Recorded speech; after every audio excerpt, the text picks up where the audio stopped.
Os 12 passos. Primeiro passo. Admitimos que éramos impotentes perante o álcool, que tínhamos perdido o domínio sobre nossas vidas. Quem se dispõe a admitir a derrota completa? Quase ninguém, é claro. Todos os instintos naturais gritam contra a ideia da impotência pessoal. É verdadeiramente terrível admitir que, com o copo na mão, temos convertido nossas mentes numa tal obsessão pelo beber destrutivo que somente um ato da providência pode removê-la. Nenhuma outra forma de falência é igual a esta. O álcool, transformado em voraz credor, nos esvazia de toda a autossuficiência e toda a vontade de resistir às suas exigências. Uma vez que aceitamos este fato nu e cru, nossa falência como seres humanos está completa. Porém, ao ingressar em AA, logo encaramos essa humilhação absoluta de uma maneira bem diferente. Percebemos que somente através da derrota total é que somos capazes de dar os primeiros passos em direção à libertação e ao poder. Nossa admissão de impotência pessoal acaba por tornar-se o leito de rocha firme sobre o qual poderão ser construídas vidas felizes e significativas. Sabemos que pouca coisa de bom advirá a qualquer alcoólico que se torne membro de AA sem aceitar sua devastadora debilidade e todas as suas consequências. Até que se humilhe desta forma, sua sobriedade, se a tiver, será precária. Da felicidade verdadeira nada conhecerá. Comprovado, sem sombra de dúvida, por uma longa experiência, este é um dos fatos de vida de AA. O princípio de que não encontraremos qualquer força duradoura sem que antes admitamos a derrota completa é a raiz principal da qual germinou e floresceu nossa irmandade toda.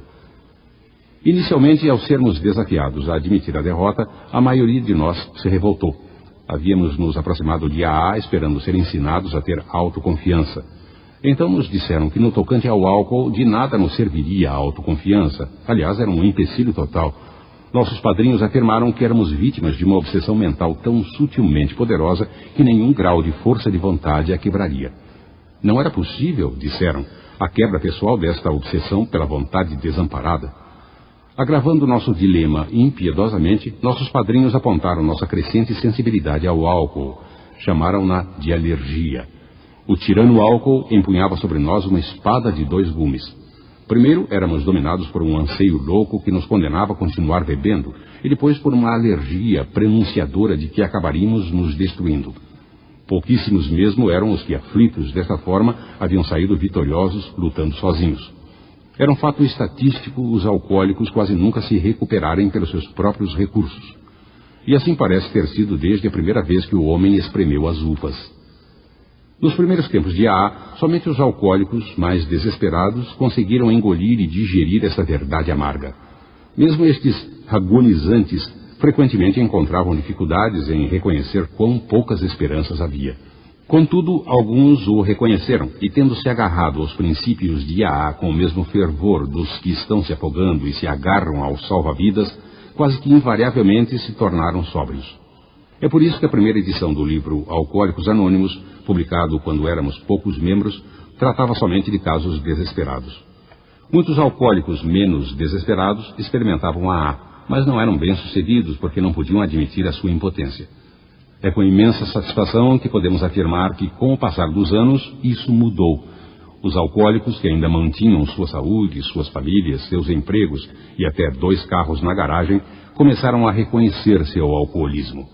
Ao crescer esta tendência, uniram-se a eles muitos alcoólicos jovens, que mal passavam de alcoólicos em potencial.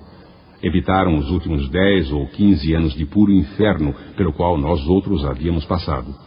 Em vista do primeiro passo, que exigia a admissão de que nossas vidas haviam se tornado ingovernáveis, como podiam pessoas como estas aceitar este passo? Obviamente era necessário elevar o fundo que nós outros havíamos atingido para o ponto em que esse fundo os atingisse. Voltando para trás em nossas próprias histórias de bebida, podíamos mostrar que anos antes de reconhecê-lo, já havíamos perdido o controle, que mesmo naquela época, nosso beber já deixara de ser um mero hábito, sendo realmente o começo de uma progressão fatal. Aos duvidosos, podíamos dizer, talvez você não seja alcoólico, afinal de contas, porque não tenta seguir bebendo controladamente, lembrando-se sempre do que lhe temos dito a respeito do alcoolismo. Esta atitude trazia resultados imediatos e práticos. Então descobriu-se que, quando um alcoólico plantava na mente de outro a ideia da natureza verdadeira da enfermidade, este outro jamais seria o mesmo outra vez. Após cada bebedeira, diria a si mesmo: talvez esses AAs tenham razão. Depois de algumas experiências semelhantes e frequentemente anos antes do começo das dificuldades extremas, ele voltaria a nós convencido. Havia atingido o fundo do seu poço tanto quanto nós. A própria bebida havia se tornado nossa melhor advogada. Por que insistir tanto em que todo AA precisa, antes de mais nada, chegar ao fundo do poço?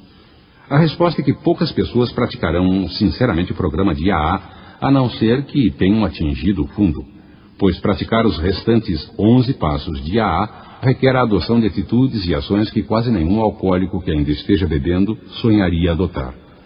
Quem se dispõe a ser rigorosamente honesto e tolerante? Quem se dispõe a confessar suas falhas a um outro e a fazer reparação pelos danos causados?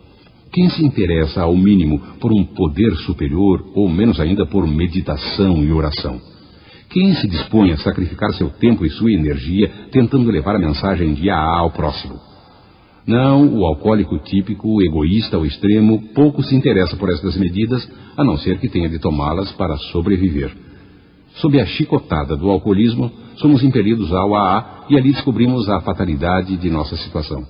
Nessa hora, e somente nessa hora, é que nos tornamos tão receptivos a sermos convencidos e tão dispostos a escutar como os que se encontram à beira da morte. Prontificamo-nos a fazer qualquer coisa que nos livre da obsessão impiedosa.